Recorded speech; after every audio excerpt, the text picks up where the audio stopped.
everybody. Thank you very much for having me today. It's a real honour to be able to come and talk to you all. So thank you for the warm welcome. If you don't know who I am, my name is Will Harlow. I'm the Over-Fifties specialist physio at HT Physio in Farnham. We've got a small physiotherapy clinic over in Farnham with a couple of practitioners. And our job really is to help people over 50 to remain mobile and active and live a life free from painkillers and hopefully avoid injections and surgeries and things like that as well. So I'm going to start off today's talk with a bit of good news for a change. And the good news is that with each passing year, or at least each passing decade, life expectancy is on the up. So we're living for longer, we've got longer lives, and that's in no small part to the advances in medical science. We've had some great breakthroughs in the last few decades. Obviously, new medications have been discovered, new techniques have been discovered. There are things that used to kill us years ago that no longer kill us. For example, issues with bacterial infections. Once upon a time, a simple bacterial infection would have been enough to kill us off.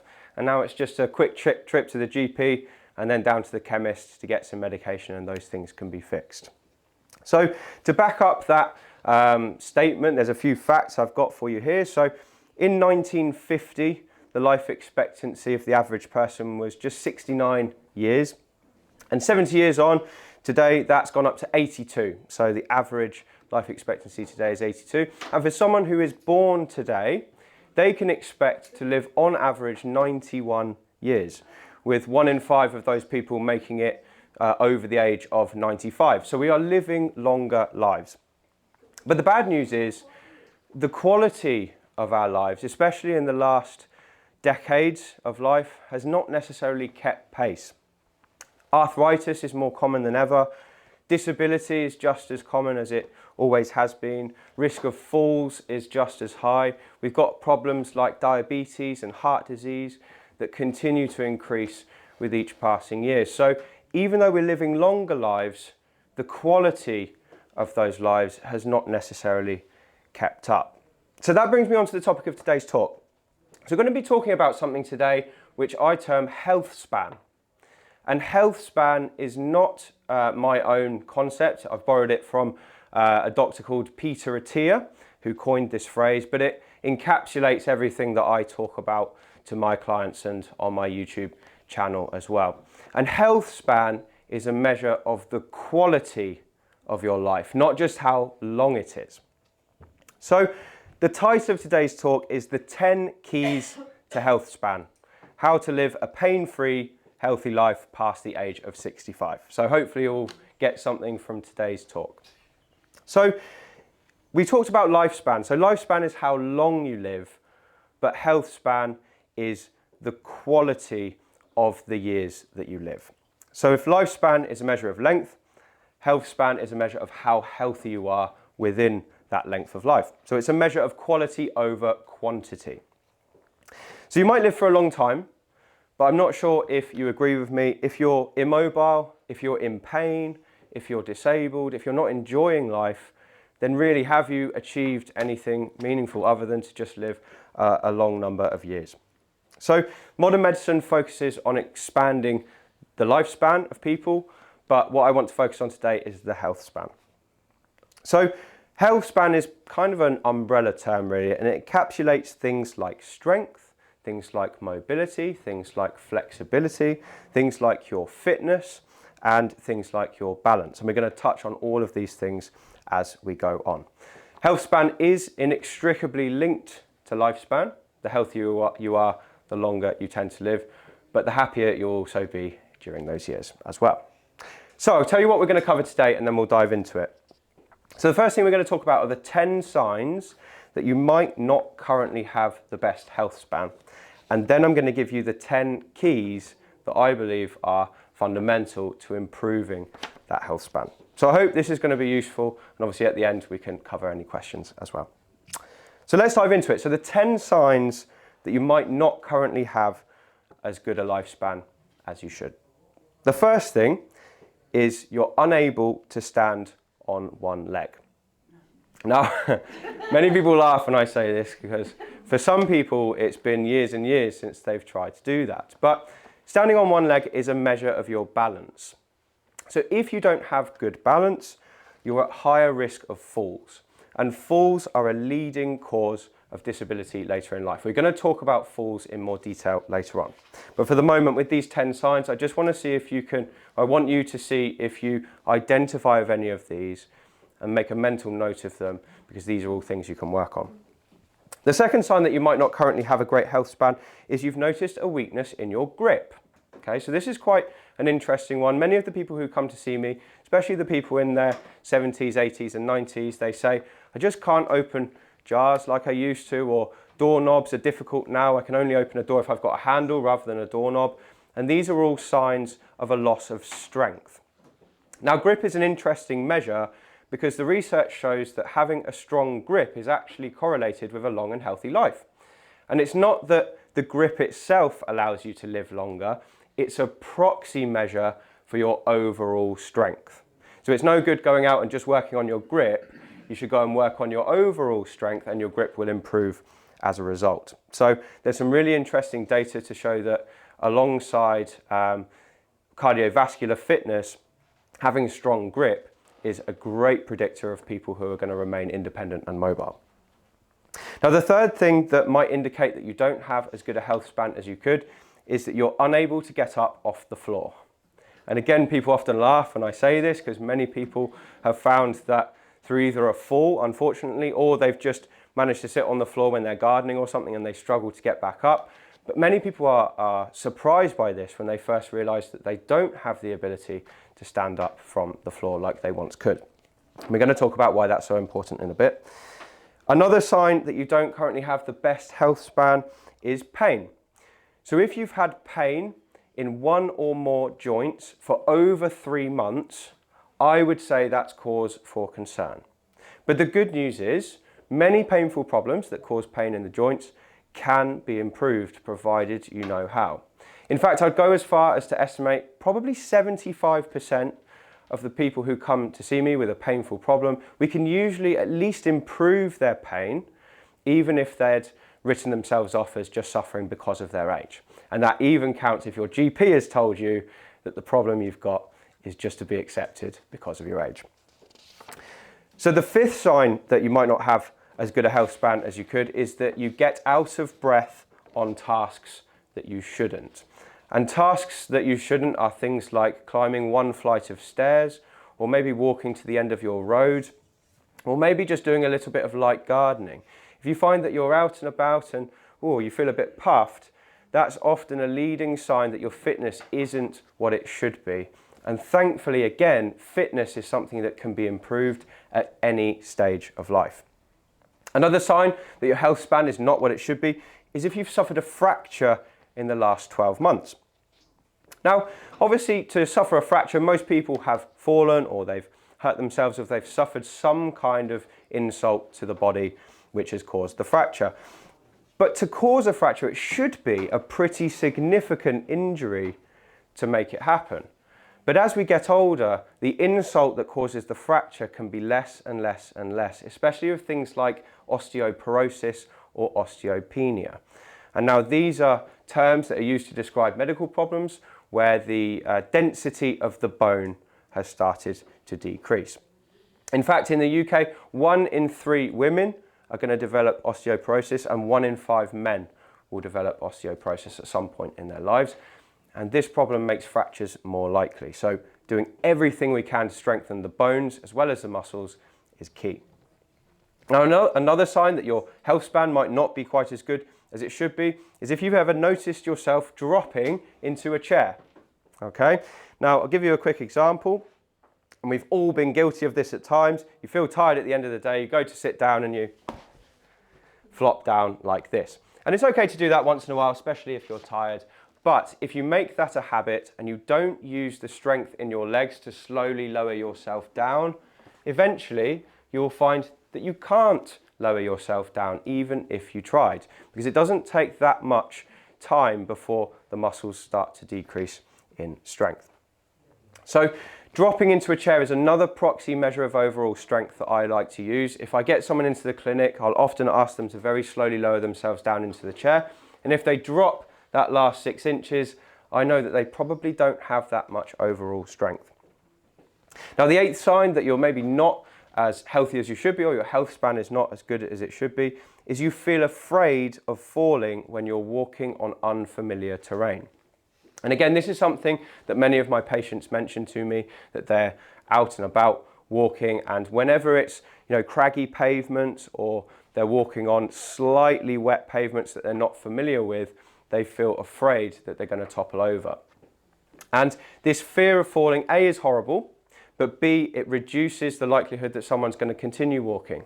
Because if they're scared and they don't feel good when they're walking, they might just put it off till tomorrow, and then put it off again until tomorrow. And we find that people who have fear of falling walk less and less and less and less the older they get. So feeling afraid of falls is often an indicator that your balance is not as good as it should be, your strength maybe isn't as good as it should be, and your mobility, which is how well you can move your joints, is not as good as it should be. Now, another sign that your health span isn't as good as it should be is you would struggle to hold your breath for longer than 20 seconds. Now, breath holding is a good test for the efficiency of your oxygenation system, and it's also a good proxy again for cardiovascular fitness. So as we covered that before, this is another thing that is super important to keep you healthy. And the final thing I've got for you here, another sign that maybe you're not as healthy as you should be, is you find yourself furniture walking around the house. And furniture walking is when you are walking around and you grab the sideboard, or you grab the table, or you grab the back of the chair just to help you around. And what you're effectively doing here is you're adding another base of support because you don't trust the two that you've got down there. So again, it's a measure of poor balance and poor strength. So that's all of the bad news. I wanted to get that all out of the way first. But I wanted to say now, if you spot any of these issues with yourself, don't panic. The following 10 steps I'm going to give you will help you to overcome these problems and increase your health span. Because the good news is all of these things are addressable. So if it's all right with you, I'm going to jump straight into the 10 keys to improving your health span, and hopefully each one of these points we can cover off. So the first key I've got for you for improving your health span is to prevent falls by making balance practice a habit. And hopefully all of these tips are going to be tiny little habits and tweaks you can make to your daily routine that aren't too onerous to help you improve your health. So this first one is very, very easy. Now, just to explain why this is so important, the cost of falls to the NHS each year is somewhere between £2 and £4 billion per year, depending on the year. So it's massive. And that cost encompasses the initial call out from the ambulance, then the hospital stay, then all of the disability that is required to be addressed after that fall. Hip fractures are incredibly common after a fall, especially in women over the age of 80. And they are horrible for the person who suffered. They lead to huge disability and also big costs on the NHS. So the incidence of injury after a fall is very high, and that increases by 12% with every passing year over 80. So when you're 81, you have a 12% higher chance of a serious injury from a fall than you did when you were 80. And when you were 82, you have an extra 12% higher chance than when you were 81. So with each passing year, the stakes get higher and higher. So again, more bad news, but here are some things you can do to actively address it. Not quite. Working on balance is very, very easy, and it is something that can be improved. Balance is a skill, it's an attribute, it's something that we can work on. So I would give you 3 easy things to do. If you're very unsure of yourself to begin with, the first way you can practice balance is just by making your base of support very, very narrow. And I reckon that just having a bathroom sink in front of you, brushing your teeth and standing like this, for some people in this room is probably enough to challenge them enough to improve their balance. And when we say practice, all we're talking about is 30 seconds to 60 seconds at a time, and you're just going to put yourself in a position where it feels challenging to stay there. Now, if you can do this for 60 seconds with no problem, you can move on to the next one, and that would be something like this. So we call this a tandem stand. This is where we've made our base of support even more narrow. We've got one foot in front of the other, almost like that we're walking a tightrope. And again, you're going to try and get there and stay there for 60 seconds. And if that's very easy, then you can go onto one leg. Now, one leg might be difficult to begin with, so I would start back here first, and always make sure you've got something around you to hold on to, so if you do lose your balance, you can grab hold. But just 3 to 5 minutes per day, broken up into sort of 30-second to 60-second segments, is enough to improve over a period of about 6 weeks. And I see this over and over again in the practice. Someone comes in with terrible balance, they can barely stand with their feet together when we first work together, and in 8 weeks' time, they're standing on one leg and they're much more confident around the house as well. So it's really easy. I tell people to tie it into other things you do every day, such as brushing your teeth. Hopefully everyone does that at least twice a day. And if you practice your balance whilst brushing your teeth, that makes it almost zero effort on your part to build it in. Things like boiling the kettle as well work well. So tie it into something you already do. Now, the second tip I've got for you for improving your health span is to make sure you can get back up from the floor. And you guys might laugh to begin with, because for some people they might not have done that in 10 years, 15 years. I know many people who come to see me, they say that, oh, it's been such a long time since I've got back up. I don't think my knees or my hips could take it, and that's fine. But there are ways we can build up to that point. And even if we don't quite get to being able to get up from the floor, we can improve our mobility to improve our health bit by bit. So the reason we want to get back up is because obviously some of the injuries happen from the initial fall, but a lot of the problems after a fall happen because the person can't get back up. So I've spoken to people in the practice who fell. They didn't really hurt themselves from the fall, but no one came in to see them for 24 hours, which meant that they were on the floor for 24 hours because they couldn't get back up. So that's a huge risk to life, and that wasn't from the initial injury from the fall. And just knowing you can get back up again after you fall is enough to decrease the fear of falling in the first place. So I reckon that most people can start off with a really nice, easy way to build up to getting up from the floor by starting off with what we call mini squats. So mini squats are a lovely exercise, which if it's okay, I'll show you now. So anyone can do this at home. You just need something to hold on to. So you put your hands on a worktop or a kitchen sink or the back of a chair, and just start by going down 6 inches and back up. Now, hopefully just about everyone can manage this, but this is a lovely exercise to get you started in building some strength in your thighs and your hips, which are the key muscles to help you stand back up again. Now, if you can do that, then we can move on to the next step, and that would be to practice sit to stand. So we talked about people who drop into the chair, and many people have lost the ability to go down slowly. So what we're going to practice here is going down into the chair as slowly as possible.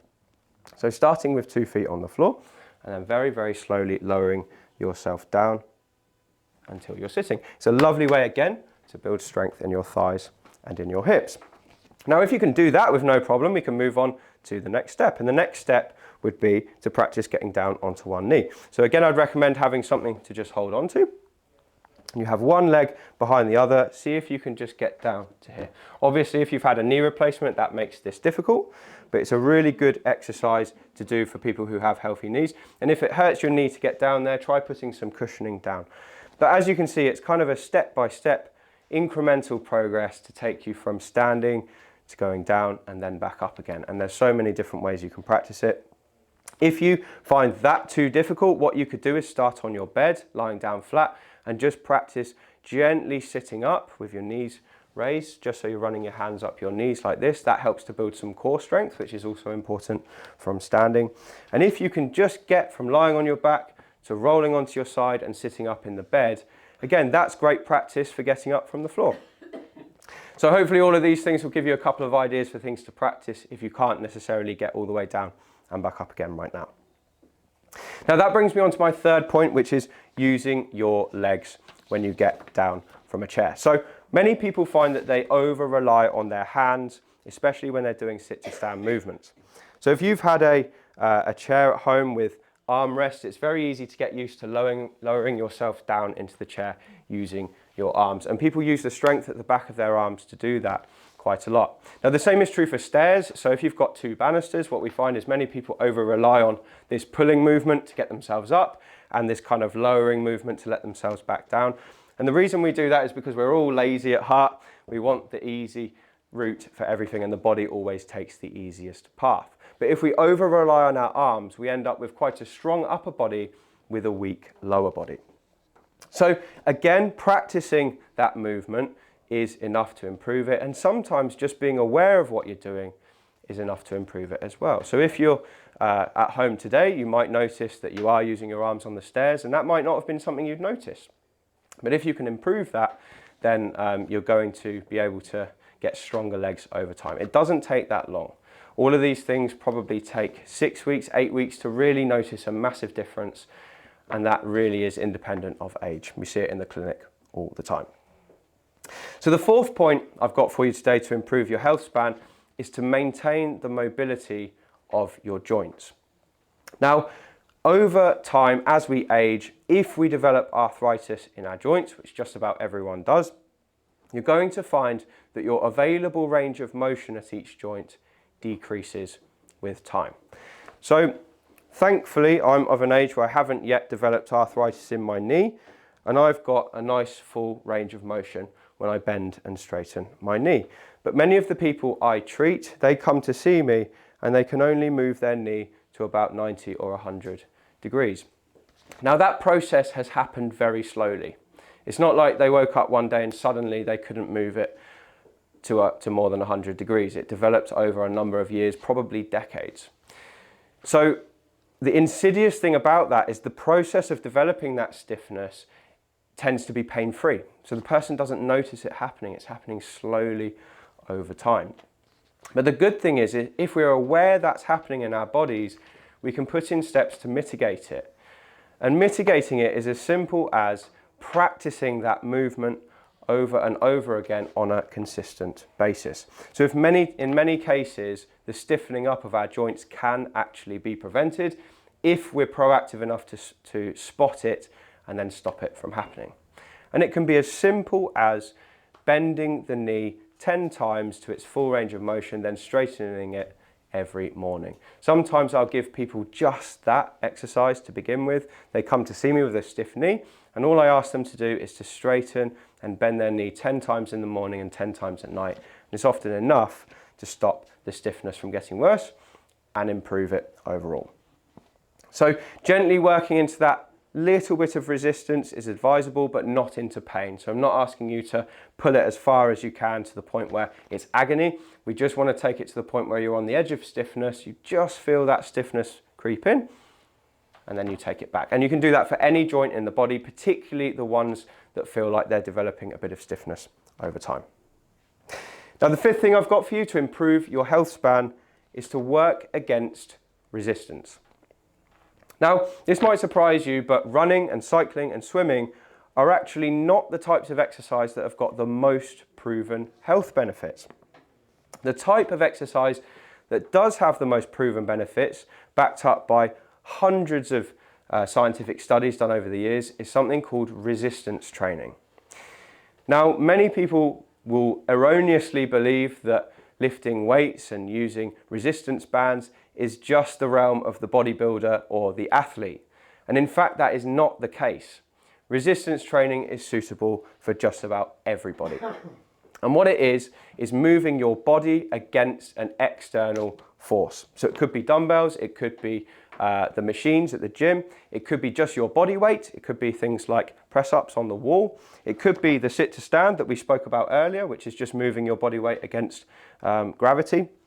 But all of these types of resistance training have been proven to be beneficial for health, probably over and above any other type of exercise that you can do.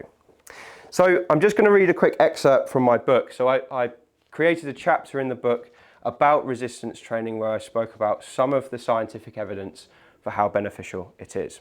So here are just some of the benefits that taking part in resistance training can give you. So the improvements in muscle strength seen after resistance training seem to significantly reduce the risk of pretty much any injury. Far from making us stiff, resistance training has been shown to improve joint and muscle flexibility and mobility. So if you look at the big guys at the gym, maybe they're a bit stiff, but if we take part in just a well-measured resistance training program, we actually should improve our flexibility.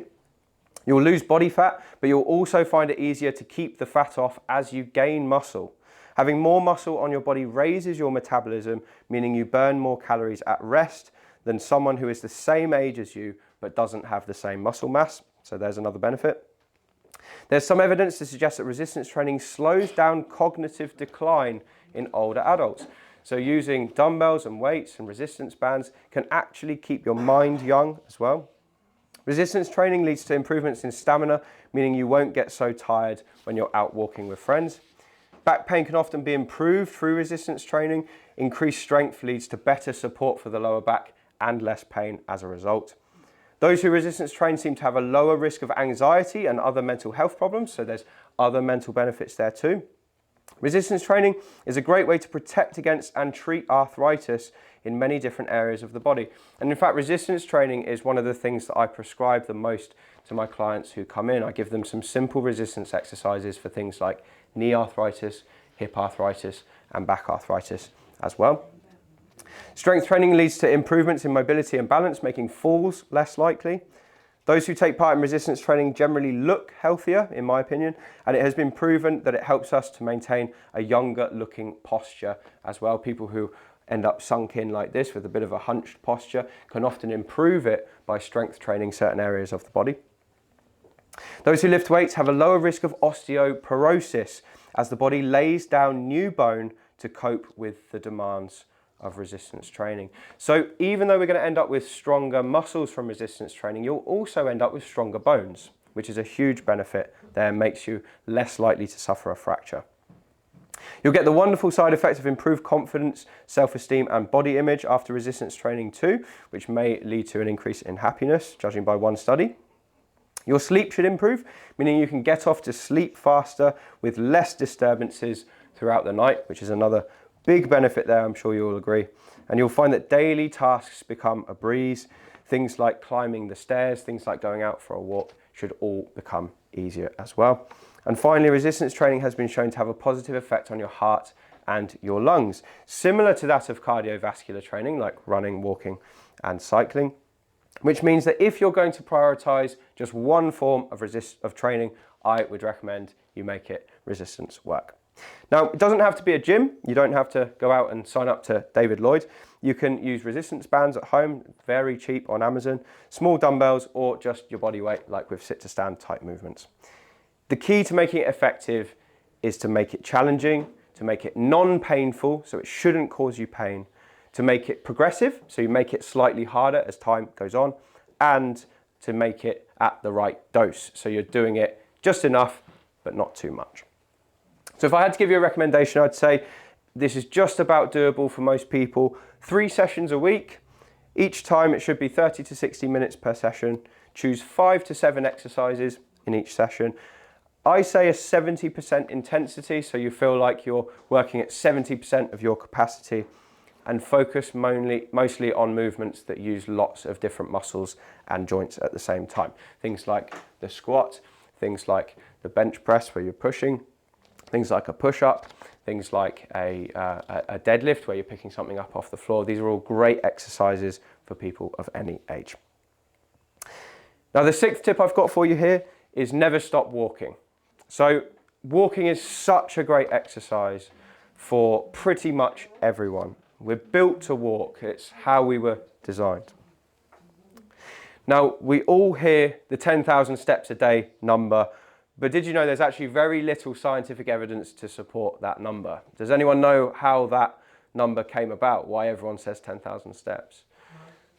It was actually from the 1960s, and it originated in Japan, of all places. And it was a university researcher looked around, and he decided that the Japanese people were becoming too much like their Western counterparts. They were gaining weight, they were moving less and less and less, and he designed a big public health campaign to say that everyone should be walking 10,000 steps. So we just pluck that figure out of the air, basically. The 10,000 steps is quite a nice figure because it equates to 5 miles of walking for most people. But really, it's an arbitrary goal. So don't worry too much about how many steps you're doing, but do worry about how regularly you're walking. So walking helps to maintain your muscles and your bones. So it's a great exercise for the body, but it's also great for the mental health. I'm sure you can all agree that it's good socially as well. Now, I recommend most people start with easy, flat terrain, and then if they're happy, they can progress to more hilly walks as well. And there's some evidence to show that you're better off doing a couple of brisk walks than you are doing one very long, slow walk, because the brisk walks have the added benefit of increasing your heart rate and your breathing rate more than the long, slow ones. So it doesn't need to take lots of time. You could start with 2 lots of 15-minute walks each day. That would be a brilliant way to get started. But continuing to walk throughout your life as much as you can is vital. Now, the 7th tip I've got for you is do what you can to stave off osteoporosis. And we spoke a little bit about osteoporosis the other day, a bit earlier today, and that is basically a loss of bone mineral density. So it's a condition that is very, very common. It affects both men and women, but it's more common in women. And it actually means porous bones. So osteo is bone, porosis is porous, and it means that the bones have started to thin out effectively because they've lost calcium, they've lost magnesium, they've lost the other minerals that make them up. So the risk factors are genetics, being female, and being older. So those are things we can't do anything about. But the other things that are risk factors for osteoporosis are a poor diet. So a diet low in calcium and vitamin D is definitely a risk factor for osteoporosis. A lack of exercise is also a risk factor for osteoporosis. Resistance training is one of the key ways to combat it. So is walking. So if you can prioritize weight bearing and resistance training exercise, that's one of the best things you can do. Smoking is another risk factor for osteoporosis, and so is heavy alcohol intake as well. Now, a couple of easy things we can do alongside walking and resistance training are ensuring you're getting enough vitamin D. So in this country, with the weather, we don't tend to get enough vitamin D into our bodies, and that gets worse with age because vitamin D is created in the skin. And as we age, our skin quality slightly decreases over time, which means it's not as efficient at creating the vitamin D we need. So if you haven't had your vitamin D levels checked, it's a really good idea to get those done. Also calcium, so dairy is a great source of calcium, so is meat. I'm not one of the people who subscribes to the whole vegan thing at the moment. I think meat is great for us, and increasing your calcium in your diet in any way you can be really good for staving off osteoporosis. Now, it's important to note that your bones are like muscles, okay? They're not just fixed in place, they're changing all the time.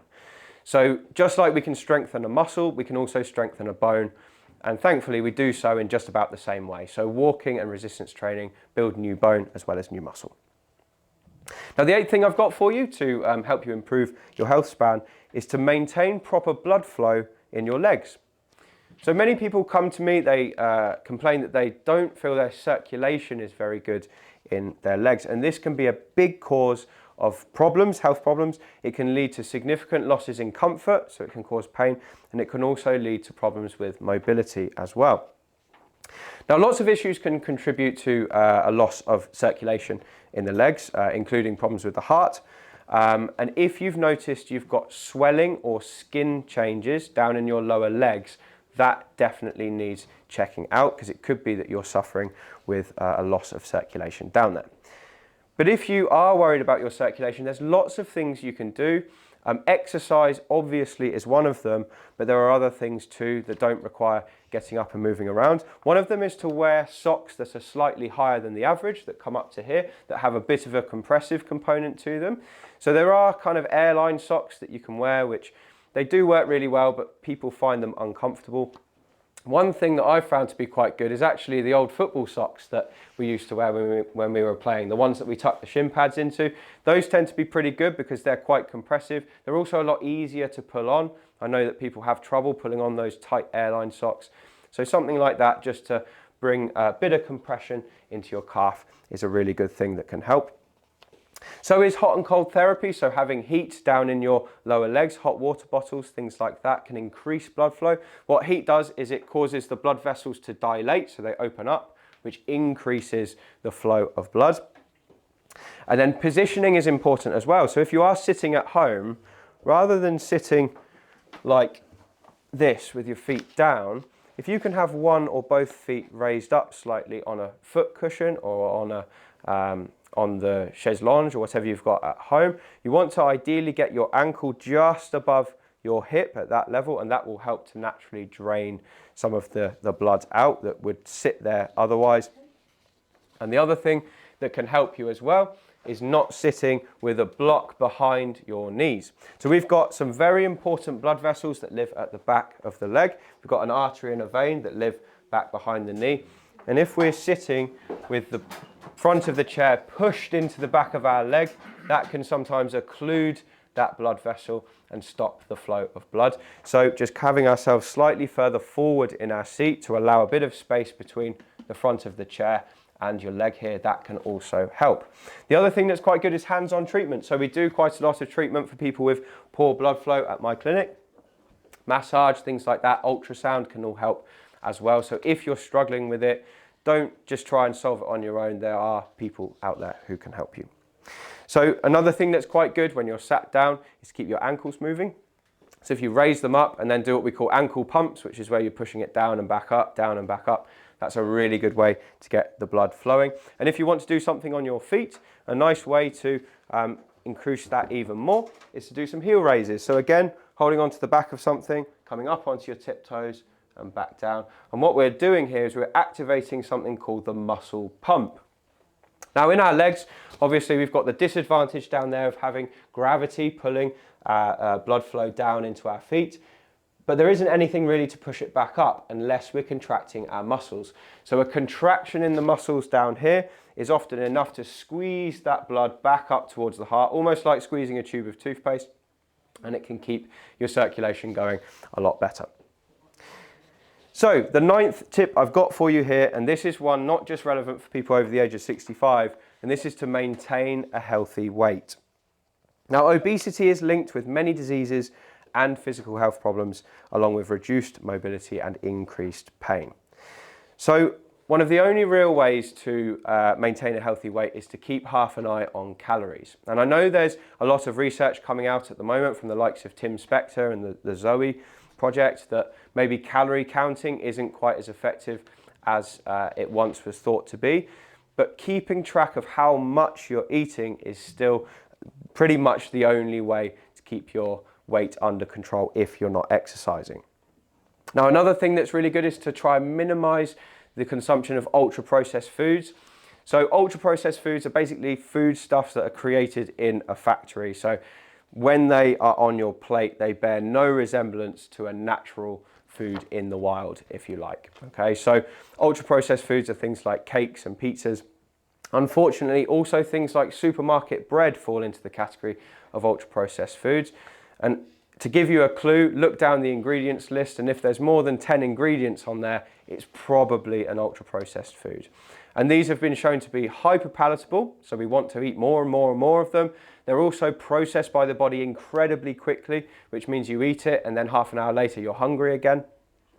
So eating whole foods like whole grains, potatoes, fish and meat, things that are naturally found in the wild tend to keep us fuller for longer. Our body blood sugar doesn't spike quite so much when we eat it, and they tend to keep us healthier as well. Now, another key to maintaining a healthy weight is to eat plenty of protein. Now, protein is found in things like meat and fish and eggs, and protein is basically the building blocks of our muscles. So without protein, we will not just lose body fat, but we'll also lose muscle as well. So if we eat protein, one of the key benefits is that we will maintain and grow new muscle mass. And the other benefit is that protein keeps us fuller for longer as well. It's very satiating. Now, another thing to help you maintain a healthy weight is to engage in lots of walking and resistance training. Bit of a theme here. And resistance training seems better for fat loss in the long run than even cardiovascular exercise like cycling and walking. So just bear that in mind. Now, the other thing that not many people think about when it comes to maintaining a healthy weight, but is equally important, is to make sure your sleep is good. And sleep is very important for maintaining a normal hormonal balance. And without proper sleep, our hormones are out of whack, and then we have an increase in certain hormones that encourage us to store more fat. So even if the rest of our health is pretty good, if we're not sleeping well, we're probably not going to get as good results as we could have. And then the final tip I've got for you today to keep your health span as good as possible is to keep the mind young. So as we age, we might not feel quite so sharp as we once did. But science shows it's actually possible to combat many of these changes, and we don't just have to accept them. There's a few things that are evidence-based that I want to describe today. So all of the things I'm about to mention have got solid scientific backing to help us with our cognition. One thing is coffee and caffeine. So having a daily cup of coffee has been shown to improve cognition for people as they get older. Another thing is sleep. So it's a myth that as we get older, we need less sleep. And in fact, just about everyone needs between 7 to 9 hours of sleep each night. If you can't get 7 to 9 hours of sleep at night, a nap in the day can help you meet your quota.